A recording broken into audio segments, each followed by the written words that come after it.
I'm going to take the liberty, Sadhguru, to do what I normally do on my television show, which is a rapid fire round.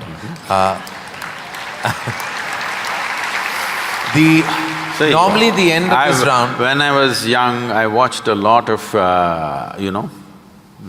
Wild West movies. Right. So when you fire, I also fire, all right? No, but no, I promise you, this is not that kind of… You're not in my line of fire at all. I will not take the liberty of being that person. These are just quick questions which when I ask for one word, you have to stick to that.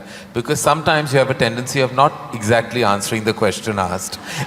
But you give such a profound and prolific retort back that it makes you very satiated. But in this case, my only request is that if it's one word, then it's just one word. Okay.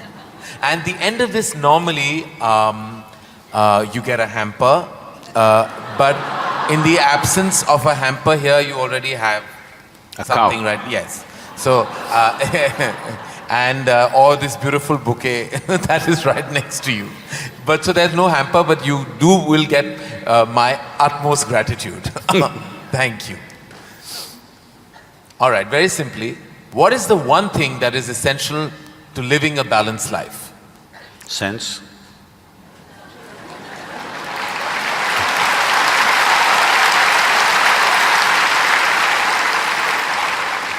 What is the one thing we must absolutely do away with in order to lead a balanced life? Senselessness. Yes. All right. I thought that was coming. First thing that comes to your mind when I say the following, the first thing, organized religion. Madness. Marriage.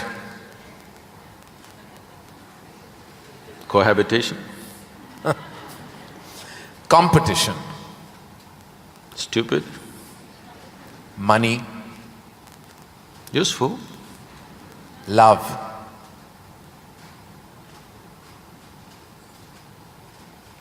Can I say a sentence? Yes. I will allow that. Most beautiful, but unfortunately crippling for most people. If I can little elaborate that, see, if something unpleasant cripples you, something nasty cripples you, it's acceptable. When something beautiful cripples you, it's a true disaster.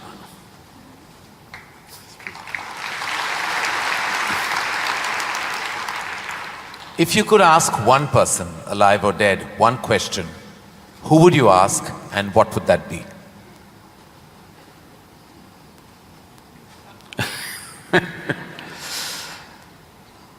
I really sorted out all my questions because I did not spend time educating myself or doing anything. I spent my entire life sorting out every damn question I had. I've kind of run out of questions. And you certainly have not run out of any answers and you never will.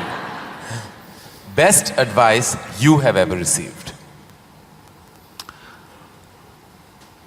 Nothing. Never? No. I never sought, nor did I receive.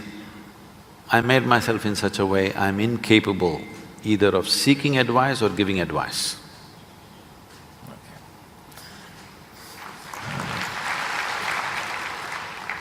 In an imaginary, completely hypothetical situation, if you had a day off with no commitments, no responsibilities, what would you spend the day doing? Oh, there are a lot of things, this can't be one word. No, it's not one word. See, I have an indiscriminate sense of passion towards everything.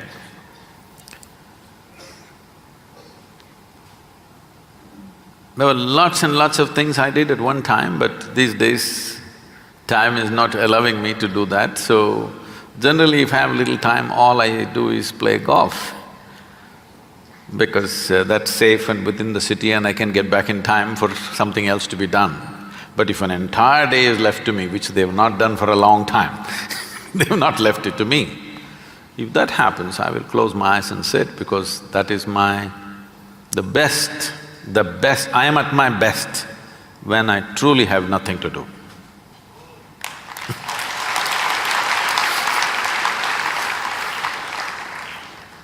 What is one thing you'd like people to remember about you at the end of your life?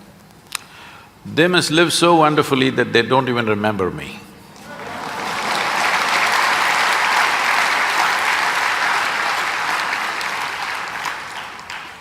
If you found a way to travel through time, where would you go?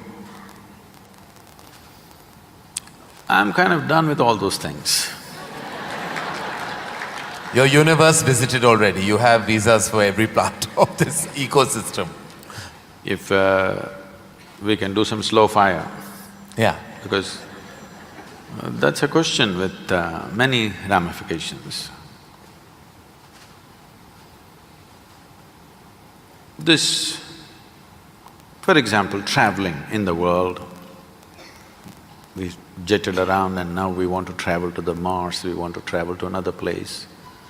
And now that's not enough, we want to travel into the past and future.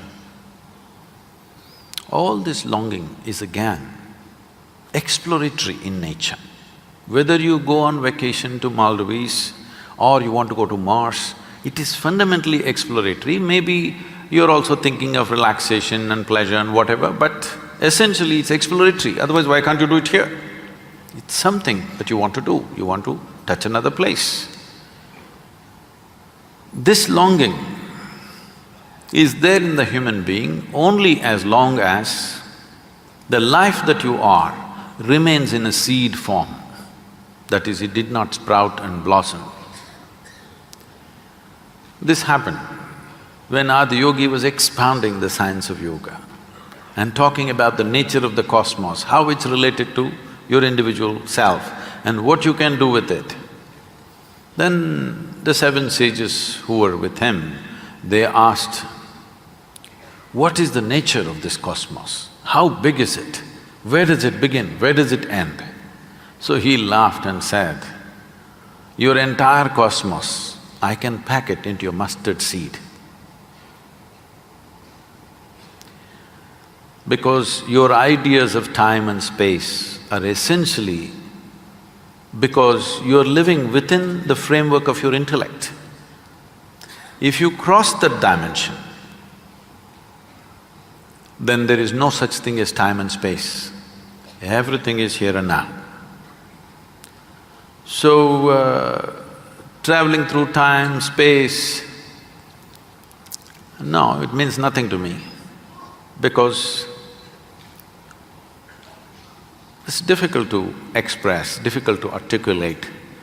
If I sound little… I have a reputation of being very logical, but if I sound illogical or silly to you, you can blame it on my jet lag. I just come from United States after 6 weeks, so you can say, maybe he was jet lagged, that's why Sadhguru is saying something silly. But I'm fine. I'm saying this because you can't fit the universe into your silly little logic. Today's human being is too overly enamored with their own logic that they're missing the entire life. The gamut of phenomena that's happening in the existence is missed because the only way you can accept anything is it has to fit in to the square hole of your logic. Anything that doesn't fit into your logic, you will reject. In this, you rejected the entire cosmos. In this, you have rejected the magic of life. You have become a slave of logic and completely missing the magic of life. So, this time, space, all this stuff is because intellectually you're trying to dissect the universe and try to understand this. Tell me, if you sit here, suppose you're very joyful, do you see, you will not know how the day passed off. And if you're depressed, do you see the day won't pass? So time is a consequence of the miserable nature of human existence. If you are truly blissed out and ecstatic, you wouldn't know what is a day, what is a year, what is a lifetime, you wouldn't know. There have been times I sat down, I didn't realize, I thought it's 5 minutes, but people gathered around and started molesting my feet. Well, because in their understanding, I sat there for many days or whatever. This idea of time and space is a very convoluted idea simply because people are stuck in the framework of their logic. My work, my fundamental work is to take people beyond the framework of logic into the true magic of existence, our own existence. But it takes a lot of time. Still, my reputation is of being very logically correct because I'm still trying to woo them still wooing them, you know. For the real thing to happen, they will take a long time, unfortunately, because they have become such slaves of their logic. What is the first thing you notice when you meet a person? Just everything. Everything. Everything. Past, present and future.